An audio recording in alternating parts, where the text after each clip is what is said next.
Hello everyone! If you have a Lacewing, you already know it's one of the most fun and versatile mechs in the game. But to truly dominate, you need to play on the right maps and use it the right way. Today, I'm going to break down the best maps to start with and show you exactly how to use Lacewing for maximum impact. We'll go over a couple of maps, talk about positioning, movement, and the best ways to outplay your opponents. Let's get started. Site 313 is a 3-beacon map with a straightforward layout, making it a great choice for Lacewing. You can start by capturing your home beacon quickly, thanks to Lacewing's speed. The map features to key buildings on the left and right, providing excellent cover and strategic positioning. You can choose to push from either side, applying constant pressure toward the mid-beacon. Your main goal here is to defend the mid-beacon while marking enemies, as this map gives you some of the best visibility to track opponents and control the battlefield. Stay mobile, use cover wisely. Don't stay in one spot for too long. Keep moving to avoid becoming an easy target. When reloading, jump down to take cover, then jump back up to fire again. If you stay on top of the building for too long, enemies will lock onto you and focus their fire. Instead, use your mobility to survive and stay active. The longer you stay in the fight, the more pressure you put on the enemy. This will force them to focus on you, giving your teammates a better chance to push forward and take control. When shooting, focus on hitting the ground to maximize splash damage. This is how you'll get the most damage output. Avoid aiming directly at enemies. Instead, target the ground behind or to the side of them. This ensures they take full splash damage, even if they try to dodge. Patterson Station. This map is not symmetrical, so your strategy will depend on your starting position.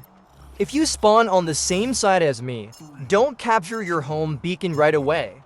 Instead, head straight to the small helicopter pad to take cover and control the mid-beacon. This will give you a strong position to support your team and pressure the enemy early in the match. You can hide behind the helicopter to scout the area and jump to take shots when needed.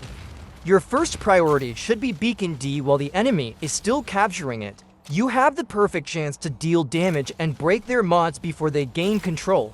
Use this advantage to weaken them early.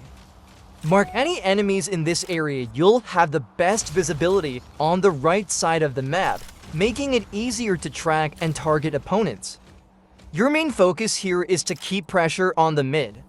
You can also jump and shoot toward the Beacon D and E area to apply additional pressure and disrupt enemy movement. Here, you need to keep an eye on the left side. It's your blind spot. Since you have limited visibility there, rely on your teammates to mark and defend that area while you focus on your position. Stay aware and communicate. Enemies may try to capture Beacon instead of pushing mid to distract you and take you out. Only focus on the enemy at Beacon if your teammates aren't there to handle it. Otherwise, you risk losing control of the mid. Forbidden City. This is a 5-beacon map, and your best move is to immediately get on top of a building for better positioning. Don't focus on capturing your left or right home beacons. Let your teammates handle those while you take control of the high ground for better visibility and attack angles. You can use splash damage by shooting the ground to scout enemies or apply pressure, preventing them from rushing mid while your teammates are capturing. This tactic keeps the enemy on edge and gives your team the upper hand in securing mid-beacon. You'll have great visibility over the left side of the map, so make sure to mark enemy targets. Your biggest threats on this map are Solace and Hemlock. If you spot them, either change your position to avoid getting targeted or focus on taking them out first before they become a problem. Make sure to guard Beacon B while your teammates push for mid. Holding this position will prevent flanks and keep your team's advance secure. If your teammates also chooses Lacewing, you may have a disadvantage on the ground, as the enemy could capture the beacon and quickly take control. If that happens, play more aggressively, push hard to capture the beacon early, Then switch to a different mech after you get taken out. This way, you maximize your impact before repositioning for a stronger ground presence. You should only capture the mid if there aren't many enemies on the map, allowing for a quick capture.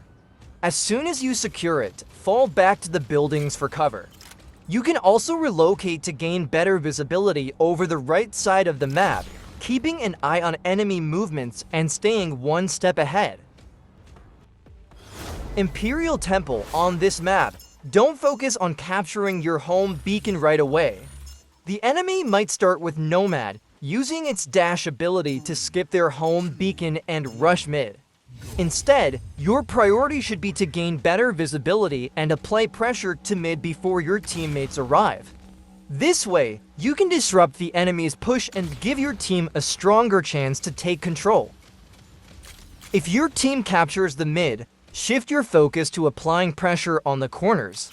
The enemy will likely peek from there to launch attacks, so by keeping constant pressure, you can force them to stay in cover and limit their movements. Stay aggressive and don't give them a chance to regroup. If there's an enemy Lacewing on the roof, don't waste your shots trying to take it down. You're unlikely to kill it quickly. Instead, focus on ground targets where you can make a bigger impact. However, you can intentionally expose yourself to the enemy Lacewing to draw its fire. This will distract it from attacking your teammates, giving them a better chance to push forward and take control.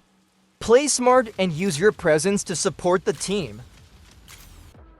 That's all for this video. Let me know what you think in the comments, and hit that like button if you want to see more content like this. Also, if you'd like me to create a guide for another mech, drop a comment below and let me know which one. See you in the next one.